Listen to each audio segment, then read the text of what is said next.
8 hikmah dari peristiwa Isra wal Mi'raj Nabi kita Muhammad SAW.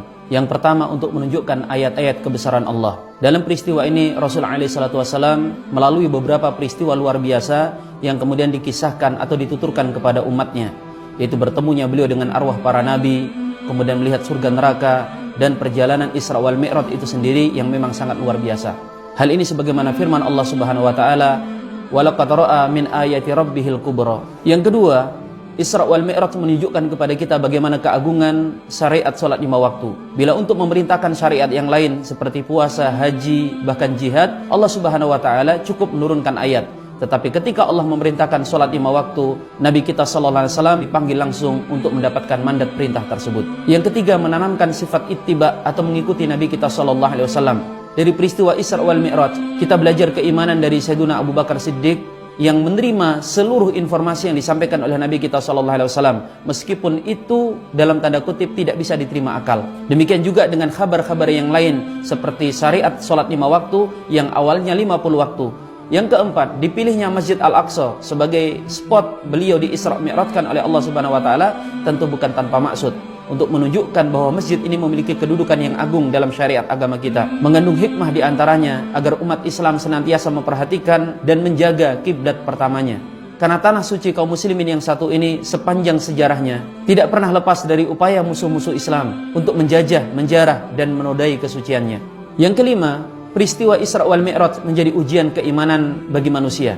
Isra wal Mi'raj dulu sampai hari ini menjadi perdebatan, membelah manusia antara yang mempercayai dengan yang tidak mempercayainya. Tentu sikap seorang muslim sederhana saja, kabar apapun yang datang dari Nabi Muhammad SAW, jika itu valid maka dia cukup mengimaninya.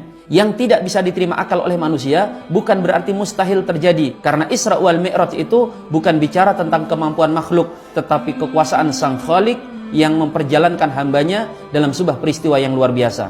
Kalau berbicara tentang kemahakuasaan Allah, memang apa yang tidak mungkin?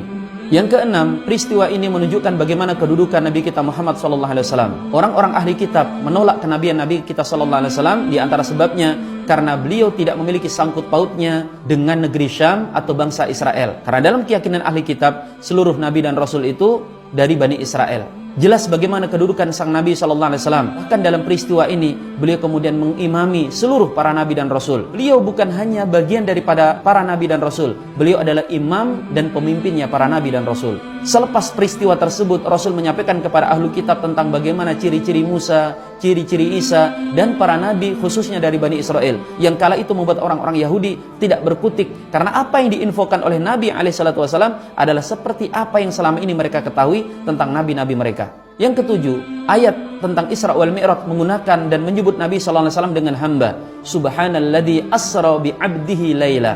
Kata hamba yang biasanya lekat dan dekat dengan kehinaan dan kerendahan, tetapi ketika diidofahkan, disandarkan kepada Allah, mengangkat hamba tersebut ke dalam kedudukan yang tertinggi, karena dia adalah hamba Allah. Yang kedelapan, peristiwa Isra wal Mi'raj ini menjadi bekal dan amunisi dakwah Nabi SAW untuk kemudian menjalani periode dakwah selanjutnya, yaitu meninggalkan periode Mekah menuju periode Madinah. Karena di periode ini, Nabi SAW bukan hanya seperti ketika beliau masih di Mekah, menanamkan tauhid dan akidah di hati umatnya, namun Rasul SAW mulai mencanangkan dakwah membangun negara, menegakkan jihad, mengatur masyarakat, dan menanamkan nilai-nilai Islam lainnya secara menyeluruh.